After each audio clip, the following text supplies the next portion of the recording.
¿Te has preguntado cómo se rodó la escena más espectacular de tu serie favorita? ¿De dónde surgió la idea de ese capítulo que tanto te marcó? ¿Quién pensó que ese era el mejor final para Los Serrano? Las respuestas están en Así se hizo, un podcast de serialistas.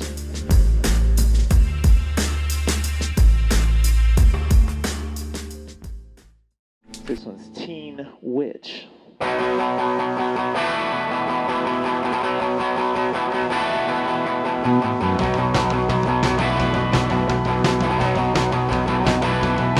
She was good, but I thought she was breaking the rules. She was sad, but she had a heart.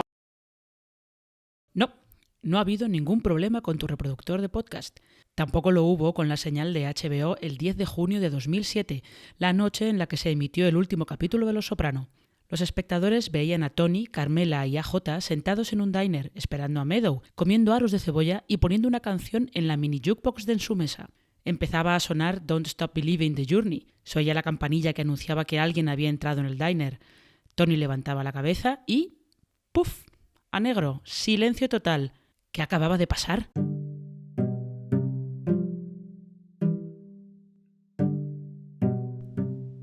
Simplemente me pareció lo correcto. Te fías de tu instinto. Como artista, debes conocer las razones detrás de cada brochazo.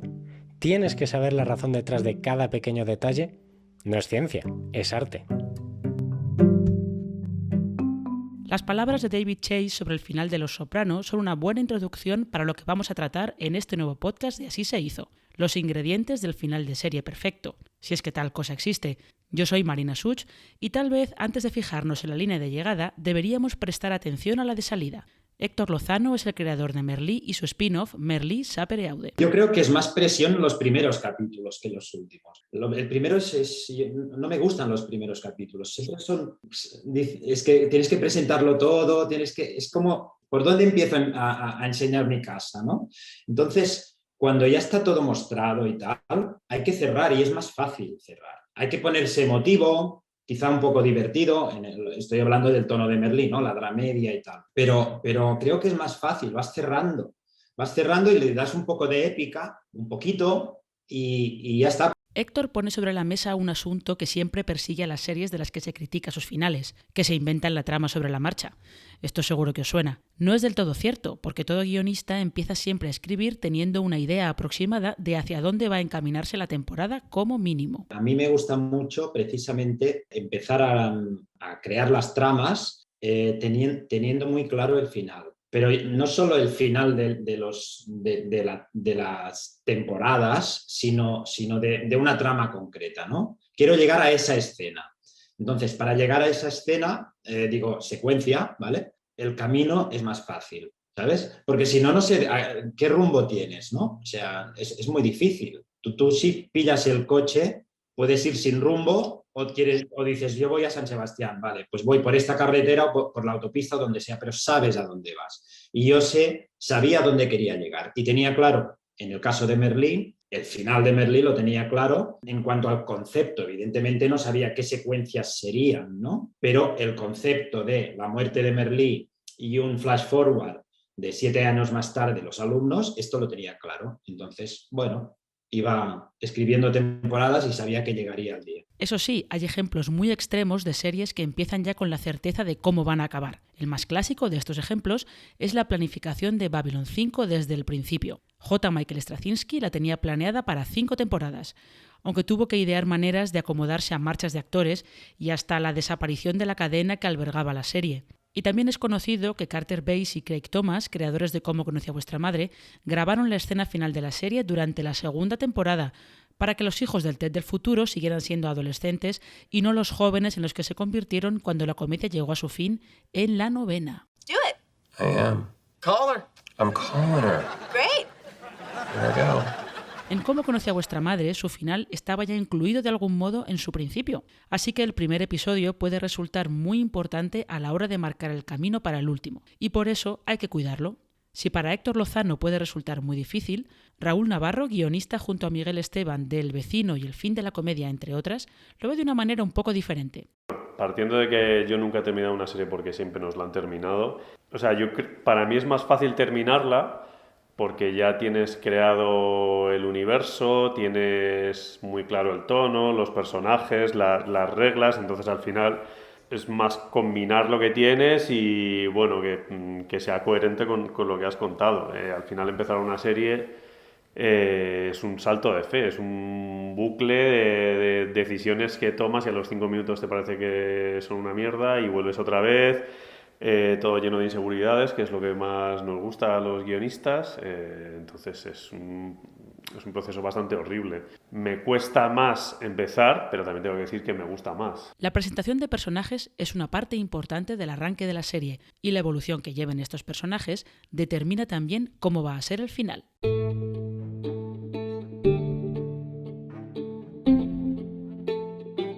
Quería dejar a estos personajes en un sitio donde vieran que merece la pena pelear por la felicidad y la alegría, aunque sea por un instante. Eso merece la pena. Aquí entra en escena un viejo debate entre los aficionados a la hora de decidir si un final ha sido bueno o malo. Si buscan que la serie resuelva sus tramas y las preguntas que haya planteado durante su emisión, o si prefieren que sean sus personajes los que alcancen una sensación de camino cumplido, que es la idea detrás de las palabras anteriores de Emily Andras al hablar sobre el final de Wynonna Earp. Adolfo Valor es el co-creador de Reyes de la Noche. Cada serie de todas formas te pide una cosa, porque nosotros, por ejemplo, trabajamos en una serie que luego nos acordamos mucho de donde el productor ejecutivo nos decía: no me gustaría que cuando acabe esta serie la gente pueda decir lo he entendido todo. Entonces, a priori es como, joder, qué cosa más loca, ¿no? Y luego, cuando hemos escrito nuestras series y tal, siempre nos acordamos de esta frase, en plan, un momento, ¿en esta serie queremos que se entienda todo al final o no? O dejamos cositas por ahí. Sí que es verdad que, claro, cuando ves una serie que, bueno, hay un asesinato y se tiene que resolver, pues evidentemente quieres la respuesta, ¿no? Esto está claro. Y te importa bastante poco cómo son los personajes o si tienen un problema secundario, no sé qué, ¿no? Pero es que yo soy más de ver este otro tipo de series, ¿no? Más de personajes, más del personaje. Creo que el personaje lleva la trama en sí. Lo que importa es que el final sea coherente con cómo ha sido la serie y lo que ha estado contando. Puede quedarse abierto o cerrado, pero debe respetar el universo que se ha creado y las vivencias de sus personajes. Tengo que decir que me gustan más las series que están muy cerraditas. Pero sobre todo que tengan, una de mis series favoritas, que es Larry, que es Curb Your Enthusiasm, no solo es que cierre las temporadas, es que cada capítulo cierras como todo súper redondito. A mí eso me gusta. Pero sobre todo es que cierren de forma coherente con lo que has visto en la serie. Eso es importante, saber a dónde vas siempre. Pero bueno, ya te digo, esto de los finales yo creo que no, que es una cosa que a mí incluso me motiva, es decir, poderlo cerrar bien, un lacito final, y siempre, bueno, he intentado al menos en Merlí hacer esos finales cerrados y abiertos a la vez, no sé.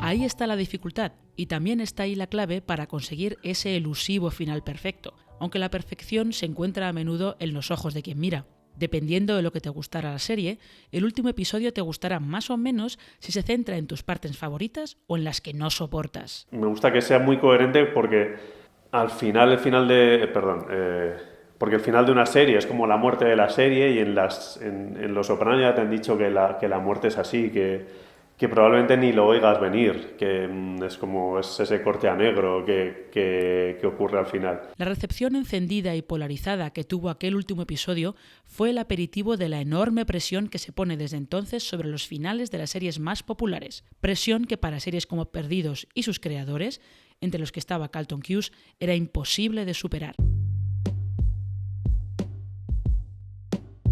Cuando empezamos a escribir el final, estábamos desayunando en mi oficina y dije: no hay una versión de este final que vaya a convencer a todo el mundo, sobre todo con una serie como esta donde hay tantos misterios. Desde el principio nos dimos cuenta de que intentar responder a todas las preguntas sin respuesta era una receta para el desastre. ¿Puede un buen final borrar la escasa calidad que haya podido tener el resto de la serie? ¿Invalida un mal cierre a una serie que hasta entonces ha mantenido un alto nivel? Esas preguntas están muy presentes en las discusiones sobre finales polémicos recientes, como los de Juego de Tronos, Dexter o la propia Perdidos, y no parece que vayan a conseguirse respuestas definitivas sobre ninguno de ellos. Eso sí, Nuestra percepción sobre estos finales puede evolucionar con el tiempo. Los Soprano ha pasado a estar considerado uno de los mejores cierres de la historia. En 2007, sin embargo, a muchos críticos les pareció una tomadura de pelo.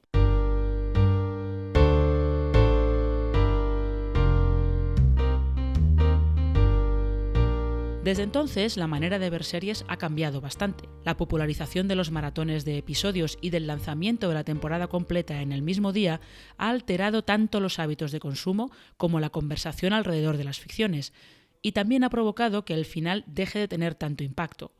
En el lado de los que prefieren la emisión semanal está Cristóbal Garrido, co-creador de Reyes de la Noche. Yo soy bastante enemigo de los maratones. Quiero decir, es que darte un maratón se disfruta mucho el rato y luego se te olvida. Es que creo que nos pasa a todos, ¿no? Hemos visto series en 3 días y ya ni nos acordamos ni de lo que pasa, ni de cómo acabó, ni de nada. Yo soy mucho más de a la vieja usanza o sea, se disfruta mucho más Juego de Tronos, viéndolo cada semana y esperando y tal, a tener este punto de comilona y hacer como si fuera fast food. Yo creo que se disfruta mucho menos. Y creo que además juega una mala pasada de cara al espectador porque no se acuerda. Quiero decir, no es lo mismo que... No es igual, no te acuerdas lo mismo de una novia con la que estuviste 5 años que con la que estuviste un mes. ¿Habría tenido el mismo impacto el final de Juego de Tronos si se hubiera lanzado la última temporada completa, en lugar de emitirse a razón de un episodio por semana? Son series que en una sentada no... Y lo sé porque hay series, de repente ahora te pones a redescubrir una serie, algo que no has visto, y tiendes a hacértela en maratón porque lo tienes todo disponible. Y claro, es que emocionalmente no te atas a los personajes como si estás 7 años. O sea, es que lo de Perdidos, que luego te puede gustar más o menos el final o la última temporada, pero ese viaje, o sea, es que 7 años son 7 años en tu vida. O sea, son 7 años que tú también has ido cambiando y has ido viviendo, y de repente llegar a ese final, o sea, me parece mucho más emocionante. La conexión emocional con la serie es lo que determina en realidad si ese final ha sido perfecto. El epílogo de A 2 metros bajo tierra funciona por eso. Si no hubiéramos conectado con los Fisher durante tantos años, no seguiríamos teniendo lágrimas en los ojos cada vez que escuchamos esa Breathe Me de Sia. Y cuando llega el último plano, nos sentimos como si cerráramos también una etapa de nuestra vida. Should we get some coffee? Sure. Where?